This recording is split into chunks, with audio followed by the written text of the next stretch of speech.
vous pouvez donc dire que ce passage parle de... ce passage, mon frère qui disait que Élie, Branham, c'est lui Élie. Non, il a dit Branham, c'est le consolateur. Oui, on va essayer de... Branham, c'est Élie. Il pose une question, on va essayer de lire. Il a dit Branham, c'est le consolateur. Il a dit Branham, c'est Élie. Dans Malachi, il a pris Malachi. Il confirme. Branham, c'est Élie et Branham, c'est lui le consolateur. Jésus dit dans Jean 16, 7, il vous est avantageux que je m'en aille, car si je ne m'en vais pas, le consolateur ne viendra pas vers vous. Donc il faut que Jésus parte avant que le consolateur vienne. Oui. Alors que le Saint-Esprit, même que le pasteur Élisée disait, existait avant Jésus. Jésus est né du Saint-Esprit. Marie-Élisabeth avait le Saint-Esprit. Jean-Baptiste lui-même a eu le Saint-Esprit dans le ventre de sa maman. Jésus lui-même a donné le Saint-Esprit avant de partir. C'est en Jean chapitre 20, verset 23. Il a dit aux apôtres, recevez le Saint-Esprit en soufflant sur eux. C'est encore quel Saint-Esprit que Jésus prédit encore qu'il va venir. Oui, moi c'est ce qui nous intéresse là, ce sont les téléspectateurs. Le téléspectateur a posé sa question si Branham était le consolateur qu'ils attendaient en prenant ces récits. Dans les récits franc-maçonnerie. Le pasteur a dit vous voulez les références. J'ai dit si vous voulez les références, il m'a montré la référence. Mes chers frères, William Marlowe Branham dit ceci. Paragraphe, moi je vous faites des recherches, mes frères. Paragraphe 148. Le livre La sémence du serpent. Il dit le serpent avait, il m'était révélé que le serpent avait les jambes. Il avait les pieds. Le serpent avait les pieds. Alors que la réalité, il a dit ça dans le livre de La sémence du serpent, paragraphe 148. Il a dit on l'a révélé ça à lui. C'est le prophète, que le serpent avait les jambes. Alors que d'autres ne connaissaient pas. Alors que la réalité, il a pris ça, n'est-ce pas, dans le livre qu'on appelle, n'est-ce pas, dans le Zohar, mes chers frères. Zohar, mes chers frères, chapitre 1, Kala 17, dans le Zohar, le livre Zohar astrien. Oui, c'est quel livre? C'est le livre des Perses. On les appelle ceux qui adorent le feu, les Majus, qui adorent le feu. Il a pris là-bas, dans, n'est-ce pas, le chapitre 1 du Zohar, page, n'est-ce pas, 17, qui dit le serpent avait à l'origine les jambes. Or, le Zohar a existé avant William Mario Branham. Il a puisé là-bas. Or, il dit, on l'a révélé à lui seul que le serpent avait les jambes, alors que dans le Zohar, il était déjà dit. Je dis, pasteur, l'heure de la connaissance a sonné. Donc, ici également, vous avez trouvé également ça, mes chers frères. Il dit que Caïn était le fils du serpent. Il m'a été révélé également que Caïn était le fils du serpent. Toujours dans son livre qu'on appelle La sémence du serpent, paragraphe 161. Or, il a retrouvé ça, il a retiré ça dans le livre franc-maçonnique qu'on appelle, n'est-ce pas, Elena Belivacari, doctrine, n'est-ce pas, secrète. Franc-maçonnerie, vol 2, page 388, paragraphe 161. Ça dit ceci. Elle a mis au monde le premier fils dont le nom était Caïn, qui était le fils de Satan. Or, Branham dit, c'est à lui seul qu'on a révélé que Caïn était le fils de Satan. Branham, c'est une connexion. Je dis au pasteur, c'est un défi. Venez avec une parole de Branham. Dans n'importe quel livre de Branham, je vous montrerai le récit. Dans les livres perses, dans les livres également juifs, également dans la franc-maçonnerie, avec les formes, les nombres, également le temps, et également les chapitres où il a puisé ça. Branham, c'est une connexion. Donc suivez le consolateur qui est de la descendante d'Abraham, Muhammad par Ismaël, conformément à la promesse que Dieu avait faite en disant dans Genèse 17, 19 à Abraham. Il dit à l'égard d'Ismaël, j'ai été écouté et j'ai été exaucé. Je le multiplierai à l'infini. Il engendra 12 princes, je ferai de lui une grande nation. C'est son messager. Et Jésus a scellé le sang des Juifs. Dans Matthieu chapitre 21, verset 44, 43-44, il dit le royaume de cieux vous sera enlevé et donnera à une autre nation qui en produira les fruits. C'est quelle nation? Si ce n'est pas la nation d'Isaac, c'est la nation d'Ismaël, pasteur. Ça n'a rien à voir avec le franc-maçon William Mario Branham de la société secrète américaine. Merci beaucoup, Imam Mokhtar. J'ai une question là de M. Bouba. Enfin, la question adressée à un pasteur. Je ne sais pas qui va la répondre. Il dit le pasteur Jésus-Christ, enfin, il dit Jésus-Christ est Dieu pour lui, c'est-à-dire pour le pasteur. Il dit Jean 16, verset 7 à 14. Jésus-Christ dit je vais auprès de mon Père. est-ce que Dieu a un père? C'est la question qu'il pose. Il s'agit de monsieur Bouba L. Bon, je ne sais pas trop où il nous appelle. Vas-y.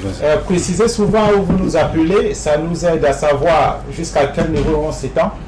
Alors, oui, mon chef de la France, je vais vous répondre très simplement.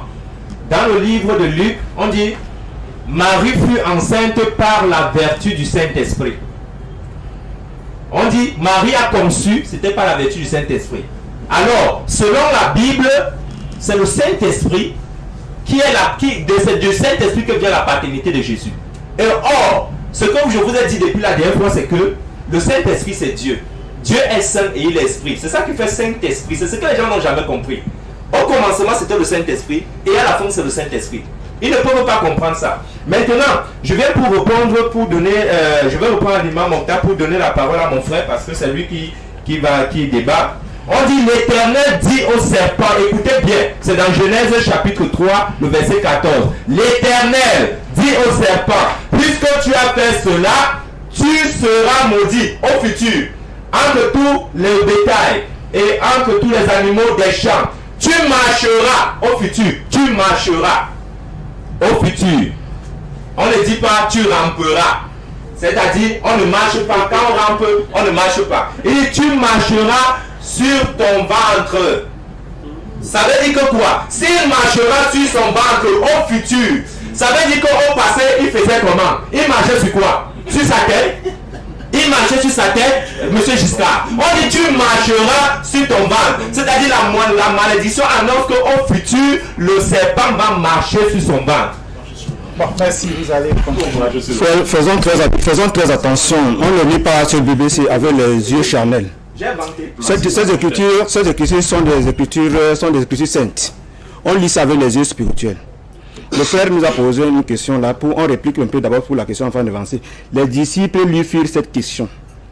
Pourquoi donc les scribes disent qu'Élie doit venir premièrement? Il répondit, il est vrai qu'Élie doit venir et rétablir toutes choses. Mais je vous le dis qu'il est aussi déjà venu parler des deux événements d'Élie. Et nous allons attaquer ce problème. Nous arrêtons d'abord ça. L'esprit d'Élie vient 5 fois dans l'église. 5 fois. Donc nous ne sommes pas là, nous sommes aujourd'hui. Oui, mais ce que je veux vous dire ici, Christ vient sauver premièrement. Il vient sauver. Quand il est venu sauver, il a été présenté par un prophète. Un prophète lui a présenté, qui est au nom de Jean-Baptiste. Pour maintenant, après le rachat, il faut le retour, il faut ramener à la position originelle. Il faut le retour. On ne peut pas racheter. Quand on rachète d'abord, pour racheter, c'est ce qu'on possède. Hein? C'est ce qu'il possédait qu'on rachète. Il a racheté ce qu'il a possédé. Maintenant, il faut ramener ça à la position originelle. Et c'est ce qu'il faut automatiquement. Un prophète doit lui présenter encore. Donc, ce qui fait donc que William Branham est venu pour présenter Jésus pour la deuxième fois. Et que maintenant, pour ramener l'église à la position originelle. Oui, monsieur Giscard, je voudrais que vous-même, si vous lisez le contexte, vous allez voir que ils ont lu Matthieu chapitre 11. Et là, moi, je suis en train de lire Matthieu chapitre 17. C'est-à-dire, il dit, Élie doit venir. Il est vrai que Élie doit venir, mais je vous dis qu'Élie est déjà venu. Il est déjà aussi venu. Il doit venir. Et il est déjà aussi venu. Il parlait d'ici. Déjà venu. Jean-Baptiste n'est pas venu rétablir. Jean-Baptiste est venu ouvrir le chemin. Celui-ci venait dans le rétablissement. Calmez-vous. Pour finir l'émission, mes chers frères, pour finir l'émission, j'ai dit que ces pasteurs n'ont pas le niveau de ces débats. Même avec le frère Moufaïen, ils ne s'en sortent pas. Mes chers frères, suivez attentivement, mes chers frères. On va conclure par là. Demandez aux pasteurs, chers téléspectateurs, si Satan a pris la forme du serpent, pourquoi Satan n'a pas été puni, mais c'est le serpent qu'on a utilisé sa forme qui était puni. Là, le débat ne sera pas à leur niveau. Parce que Satan utilisait la forme du serpent, monsieur le journaliste. J'utilisais votre forme, Dieu ne me punit pas, il vous punit. C'est compréhensible. Oui. Dieu utilise le serpent, Satan utilise le serpent. Suivez, Satan utilise le serpent, mais quand Dieu me punit, il ne punit pas Satan, il punit le serpent. Vous comprenez un peu? Ça c'est un. Et il ne peut pas comprendre ça. Parce que j'ai dit c'est parce qu'ils n'ont pas le Saint-Esprit. Ils suivent, n'est-ce pas, un franc-maçon qu'on appelle William. J'ai dit, placez ça comme tel nom. Pasteur Élisée, prophète Élisée. Vous appelez, n'est-ce pas, de le branamiste. On monte sur le plateau. Et tous les livres de William Marou Branham, tout ce qu'il a dit, il a repris tout ce qui a été dit dans les Zohar. dans les livres zoroastriens, dans les livres, n'est-ce pas, zoroastrien, c'est-à-dire perse, dans les livres également du Midrash, c'est-à-dire chez les Juifs et dans la franc-maçonnerie. Il a puisé là-bas. Maintenant, on dit celui-ci fera comment? Le consolateur, pour finir. On dit, il vous annoncera les choses à venir. Et il restera comment? Éternellement avec vous. Ça veut dire que c'est quelqu'un que son message, après son message, maintenant écoutez, allez-y. Son message sera quoi? Éternel. Non. Coran chapitre 33 verset 40. Allah de Muhammad n'a jamais été le père. Allez-y, nous sommes en train de terminer. Donc ici, il dit ceci. Coran chapitre 33 verset 40. Muhammad n'a jamais été le père de l'un de vos hommes.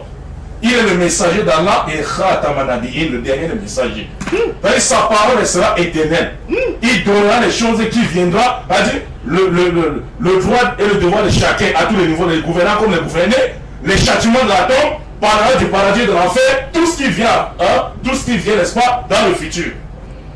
Merci, monsieur Imam Mokhtar. Merci à monsieur Abou Fayed.